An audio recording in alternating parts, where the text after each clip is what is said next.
This week we're at Europe's biggest tech show to meet this year's tech movers and shakers. Yeah, we have the lowdown on what's cooking, what's trending, and what's bouncing. Are those phones? They are phones, yeah. Okay. Meanwhile, Lara's getting her groove on at a live concert in the metaverse. My avatar beat engineer there is ready to dance. My finest dance moves. And we meet the brothers who are trying to replace plastics with plants. But how do they stop those pesky splits? What makes a team quite strong is really these different opinions. One opinion we can all agree on, though, is that you won't want to miss this. Life in plastic, it's fantastic.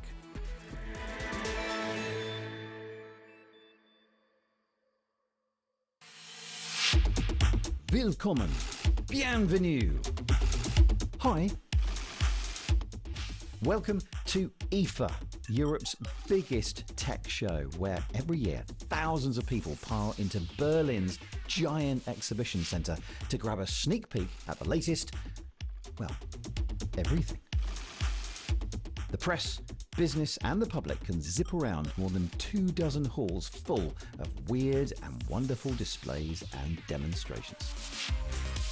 You can play ping pong with foldable phones to somehow prove how tough they are. You can meet robot animals, stuffed pets. You might even catch a glimpse of a real live pussycat doll. Yes, even Nicole Scherzinger, lead singer of the aforementioned supergroup, was brought in to bring some bling to the tech discussions. Now you'll find all of the tech show staples here. Robo vacuums and lawnmowers? Check. Flying car? Check. Not actually flying? Check.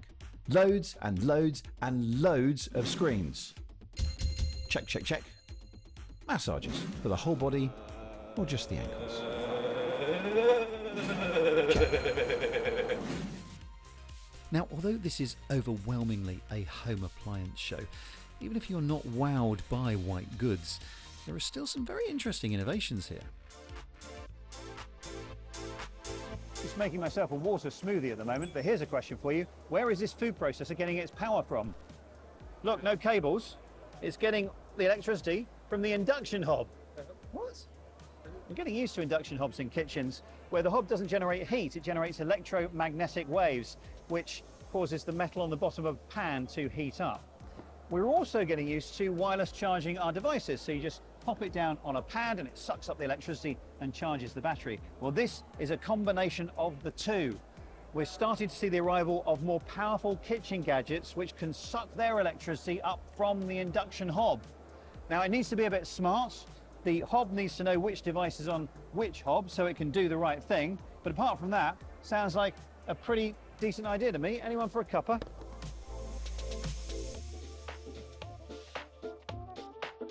This is a special year for IFA. Believe it or not, it's 100 years old. Now, the first few shows concentrated on the emerging luxury technology of the day, the radio. It is crazy to think that there was a technology expo of sorts here 100 years ago. And it did become a big deal. Back in 1930, it was opened by none other than Albert Einstein. The radio and wireless technology in general has been the springboard for so many of our modern devices, and there's certainly no shortage of new things to get excited about here. Here's an interesting phone. It's from TCL and it's using TCL's Next Paper display technology, which means you have this matte finish. It's not a reflective screen at all, and it's designed to be easier on the eye, but when you flick this switch here, it goes into full e-paper simulation mode. So it really does look like an e-ink display that you find on your e-book reader. It's not e-paper, it's still an LCD display, but with the matte finish, it certainly is easy on the eye. First thing you notice is the battery life has shot up to about 132 hours because it's not using wallpaper or anything like the processing power it has before. Most of the apps work, including, weirdly, YouTube on e-paper. And from new handhelds to new laptops. This is Honor's new MagicBook Art 14. It's an ARM-based laptop, and the first one that I've seen that keeps its webcam in a little pocket. You pop it outside, magnet it on the top, And there's your webcam, only when you need it.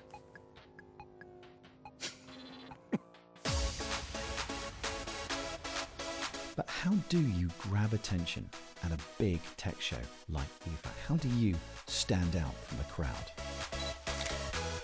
Well, one way to promote, for example, your new portable printer for phone photos, is to associate yourself with a cultural phenomenon that is guaranteed to turn heads.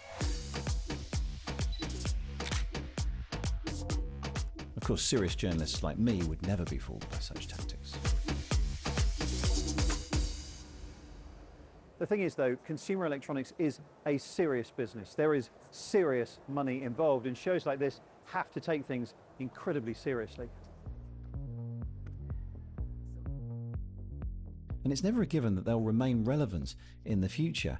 We watch announcements online these days. We do business remotely, and we don't want to travel as much.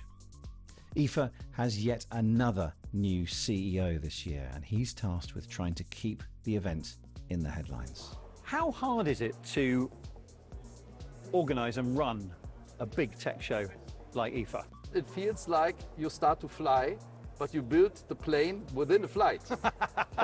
It's something like that. Yep. Because you cannot wait. There are so many deadlines you had to follow. If you don't follow, there's a chain reaction. But nevertheless, we embraced the challenge and we had a real new team. And you know, we are in Berlin. Berlin is special, IFA is special. Everything is a little bit crazy. As we move into the future, which by the look of this montage feels pretty dystopian, what with the Clockwork Orange, Robocop doing cycle crunches, and Donnie Darko in a space helmet. The new IFA boss says he wants to make the show a more city-wide cultural event, attracting younger people and perhaps broadening out beyond just straight-up tech. A lot like the annual South by Southwest festival does in Texas, combining as it does tech with film, music and art. So many things to change because we cannot wait. This year is the starting point, getting more in the direction that we are more innovative and getting even bigger, being the most important technological show in the world. Would you say IFA is different this year, and would you say that it's going to be different from now on? Everything that you feel with IFA is totally different. Why? Because we want to give a visual signal to everybody that there is a change. IFA is getting younger, more innovative, front of the wave of trends, and we are more a cultural event than a typical tech show. One thing that's changed is the name. It's still IFA, but it doesn't stand for Internationale Funkausstellung anymore. No, these days it's Innovation for All. Another thing that's changed is that AI, something that's supposedly been in everything here for years, might now really be able to make our homes smarter. It moves from room to room and controls appliances and IoT devices. Not only is there this continuing promise that our devices will learn our habits and make our lives more efficient, but with the arrival of large language models like ChatGPT, we might finally get that home assistant that we can have an actual conversation with. Hey Polly, can you show me the status of the devices in the house? Sure, I will show you the status in 3D map view. But neither LG's nor Samsung's ankle-high home help bots have been released yet. And I do find myself wondering which one I'll trip over first. Talking of which, Samsung has by far the biggest presence here, with an entire hall dedicated to many of the big themes of the day, including sustainability with its energy monitoring system, wearables with rings that put your house to sleep when you drift off, and accessibility with TV displays that allow for viewers of differing levels of eyesight. Keeping high-profile names like these interested and happy to keep coming back is one of the challenges big shows like IFA will continue to face. You'll find many of the massive household names here at IFA, but also this show has its fair share of tiny startups which may have had the next big idea. I'll show you some of those later. But what does it take to be an entrepreneur and develop that idea into something that could change the world? Well, in Sweden, Alistair Keane has been to meet two brothers who formed a company called Plastic Free. Hi, how you doing? Good, thanks. And you? Good, thank you. Yeah, nice to meet you. Likewise. What's the biggest risk you've taken? I would say to be an entrepreneur, maybe. The biggest risk of my life, but at the same time, the sweetest risk of my life. Plastic Free is a green tech company based here in Sweden. We have developed a breakthrough technology which is based on a multi-step processes in order to develop and offer eco-friendly and plant-based alternative to plastics. This is one of the products that we have developed, a paper cup, which is not like the other paper cups in the market because there is no plastic film inside, and it is also certified recyclable as paper. Normal paper cup has a film inside, and this film is made of plastic. So imagine when you are drinking a coffee, like any time that you sip, you are bringing microplastics into your body. And what we achieve with our plastic-free paper cup is that we eliminate completely that film in order to protect the paper there and be separated from the liquid inside. So basically in this jar, we have some examples of the plant-based resources that we are using. It is agricultural waste, it is non-edible plants, it is also partly wood fiber, it is even some leaves that we see here. Some of these plants we use and extract the ingredients that we need in order to create our base raw material. When you have the agricultural waste, the non-edible plants and wood fiber, then we extract the ingredients that we would need in our processes. When you have the extraction, you have a mixing process, then it goes through fermentation, and then you have several steps of the process in order to convert that to an end product like this. Lots of us have been there with a paper straw. We're halfway through the drink, it goes mushy and we can't finish the product. What's different about your straw? So if we look at the normal paper straws, the way they are being manufactured is that you roll a piece of paper, you dip them to a glue bath, and then you take them up, you let them dry. And the reason that they get soggy is that when you put them into your drinks, the glue actually is dissolved into your drink. With our technology, which is the same for the cups, bags, e-commerce mailers, and the straw, we eliminate completely the glue. We only use heat and pressure. Cost-wise, how does it compare to a traditional plastic bag? Yeah. So plastic industry has been around for tens of years now, quite a well-established industry, and it is obvious that it will be cheap. Our technology is very, very highly scalable, which means that in large volumes, we can be competitive in pricing with traditional plastics.